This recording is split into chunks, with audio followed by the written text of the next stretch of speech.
Hello everyone, मैं हूँ सुधा तिवारी और आपका मेरे चैनल स्पाइसी एरोमा पर स्वागत है। आज जन्माष्टमी है और बिल्कुल लास्ट मोमेंट में मैं ये रेसिपी डाल रही हूँ जो है माता यशोदा के लिए पंजीरी की रेसिपी।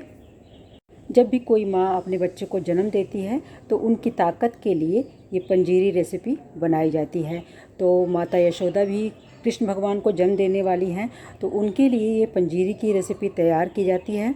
आपने अक्सर मंदिर में गए होंगे और जन्माष्टमी के दिन आपने देखा होगा कि वहाँ पर धनिया पाउडर की पंजीरी मिलती है जिसमें चीनी या कुछ मिश्री वगैरह मिलाया जाता है। लेकिन यहाँ पर मैंने धनिया पाउडर के साथ साथ कुछ मेवे यानी कि ड्राई फ्रूट ऐड किए हैं, जिससे इस पंजीरी की ताकत और स्वाद बहुत ही ज़्यादा बढ़ जाती है। इससे एक दिन पहले ही मैंने जन्माष्टमी के ओकेज़न पे भगवान कृष्ण को भोग लगाने के लिए लड्डू की रेसिपी की वीडियो अपलोड की है। आप उस रेसिपी को भी देख सकते हैं और आज के दिन भगवान कृष्ण के भोग के लिए जन्माष्टमी के दिन उस लड्डू रेसिपी को फटाफट तैयार कर सकते हैं। 10 मिनट में तैयार कर सकते हैं, बहुत जल्दी बन जाती है और बहुत टेस्टी बनती है। तो चलिए शुरू करते हैं फ़िलहाल आज की रेसिपी को, जो है पंजीरी की रेसिपी। चलिए शुरू करते हैं।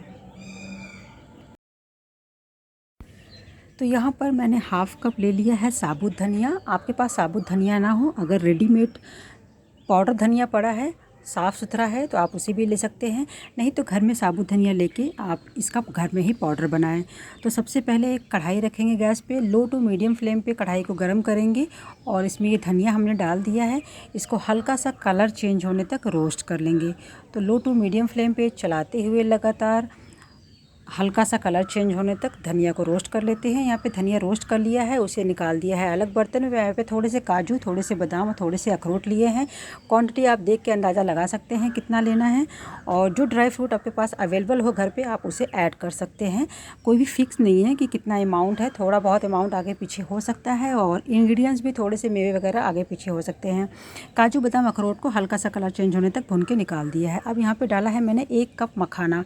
मखाना को भी हल्का सा रोस्ट करेंगे। हल्का सा रोस्ट का मतलब जब तक वो क्रिस्पी ना हो जाए, क्योंकि हमें हर चीज़ को पाउडर बनाना है तो क्रिस्पी होना ज़रूरी है। आप फिंगर से इस तरह से तोड़ेंगे तो ये क्रंच की तरह टूट जाएगा, क्रंची आवाज़ करती हुई। तो इस पॉइंट तक हमें मखाना को भून लेना है। अब मखाना को भी हम बाहर निकाल देते हैं और यहाँ पे थोड़ा ले लेंगे पिस्ता, जो 2 टेबल स्पून है। और कढ़ाई गरम है, गैस ऑफ़ कर दिया है। तो गैस ऑफ़ करने के बाद जो कढ़ाई है उसी की गर्माहट में हम पिस्ता को भी हल्का सा भून लेंगे, ताकि ये इसका जो मॉइस्चर है पिस्ते का वो ख़त्म हो जाए।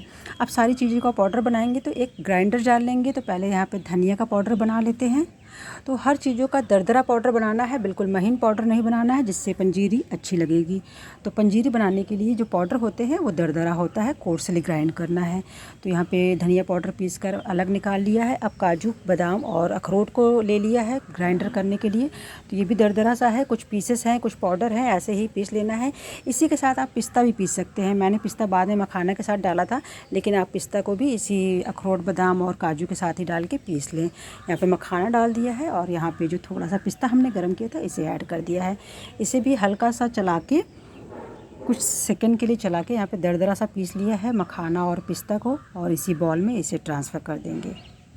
एक मिक्सिंग बाउल आप बड़ा सा अलग से लेंगे ताकि आप सारी चीज़ों को अच्छे से मिक्स कर सकें। तो जब भी आप सारी चीज़ों को एक साथ इकट्ठा करेंगे तो उसके लिए एक बड़ा बर्तन लें ताकि आपको मिक्स करने में आसानी हो। यहाँ पे कुछ कटे हुए 2 से 3 या 4 बड़े चम्मच आप किशमिश डाल सकते हैं, जिसे आप बारीक काट लें। अब यहाँ पे डाल रही हूँ इसके फ्लेवर को बढ़ाने के लिए 1 बड़ा चम्मच इलायची पाउडर, हरी इलायची का पाउडर डाल देंगे इसमें। अब इसकी मिठास को थोड़ा सा बढ़ाने के लिए गुड़ का यूज़ कर रही हूँ। तो जब भी कोई माँ बच्चे को जन्म देती है तो उसकी तासीर जो गर्म हो, ऐसी चीज़ें देनी चाहिए। तो चीनी की जगह हम यहाँ पे गुड़ का इस्तेमाल करेंगे। अब ये जो गुड़ लिया है ये थोड़ा सा बारिश की वजह से, बारिश का मौसम है तो मॉइस्ट हो गया है, जिससे ये कद्दूकस नहीं हो पाया। अगर आपका गुड़ कद्दूकस हो सकता है तो कद्दूकस कर लें। अगर मॉइस्ट हो गया है, गुड़ में मॉइस्चर आ गया है, तो आप इस तरह से मेरी तरह चाकू से काट लें। चाकू से काटने के बाद छोटे छोटे पीस में करके आप इसे मिक्सचर के साथ ऐड कर देंगे। तो जो पहले मैंने कद्दूकस किया था उसे भी प्लेट से ले लिया है और मिक्सचर में अच्छी तरह से मिक्स करना है, डाल दिया है। अब यहाँ पे एक ख़ास इंग्रेडिएंट्स है जो है तीसी का पाउडर, तीसी बोलते हैं, इंग्लिश में फ्लैक्स सीड बोलते हैं, अलसी बोलते हैं। इसका रोस्ट करके पाउडर बना के पहले से ही मैंने बहुत सारा रखा हुआ है, जिसमें 5 से 6 बड़े चम्मच। तीसी इस तरह की होती है, जिसकी पिक दिखा रही हूँ मैं पिक्चर। तो इस तरह की तीसी होती है, मार्केट में ईजिली अवेलेबल रहती है। आप ला के रोस्ट करके भून कर बना सकते हैं। तो अगर घर में रखी हो तो भून लें, और इसका भी पाउडर आप इसी तरह से बना लेंगे। 5 से 6 बड़े चम्मच इसी मिक्सचर के साथ हम तीसी का पाउडर डाल देंगे। अगर आप तीसी अलसी का पाउडर नहीं है या नहीं डालना चाहते हैं तो इसकी जगह जो भी हम कोई आटा जो हम खाते हैं पूजा में, व्रत में, जैसे सिंघाड़े का आटा हो गया या किसी भी तरह का आटा, उसे भी आप 5 से 6 बड़े चम्मच उसी तरह से घी में भून के आप इस फ्लैक्स सीड की जगह उसे ऐड कर सकते हैं। अब बस हमें कुछ नहीं मिलाना है, हम सारी चीज़ें मिला चुके हैं। अब क्या करना है, सारी चीज़ें अलग अलग हैं, गुड़ के पीसेस अलग हैं। अब हमें इस तरह से हथेली से रगड़ के अच्छे से सारी चीज़ों को कंबाइन करना है। जो गुड़ है वो भी इस तरह से आप ड्राई मिक्सचर के साथ रगड़ के मिक्स करेंगे तो गुड़ भी एक एक दाना खिलकर अच्छे से इस पंजीरी में मिक्स हो जाएगा और अच्छे से उसकी मिठास आ जाएगी। तो बस यहाँ पर हमारा रेडी है पंजीरी। ट्रांसफ़र कर लेंगे इसे पूजा करने वाली थाली में, और कृष्ण भगवान के जन्माष्टमी के लिए पंजीरी की रेसिपी तैयार है। तो ऊपर से आप रख दीजिए तुलसी का पत्ता, और कुछ फूलों के साथ आप इसे डेकोरेट करके मंदिर के में भोग के लिए रख सकते हैं। तो यहाँ पर आपने देखा बहुत आसानी से पंजीरी की रेसिपी तैयार हो गई है। आप भी बनाइए फटाफट, देर मत करिए।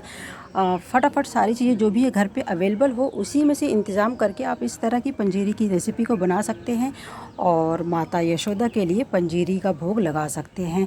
तो ज़रूर बनाइए, जल्दी बनाइए, और ऐसी बहुत सारी रेसिपीज़ पाने के लिए मेरे चैनल को सब्सक्राइब करना ना भूलें, और इसके साथ ही बेल आइकन बटन दबाएं ताकि आपको आगे आने वाली नई वीडियोज़ और नई रेसिपीज़ की नोटिफिकेशन मिल सके और आप मेरी नई रेसिपीज़ को देख सकें।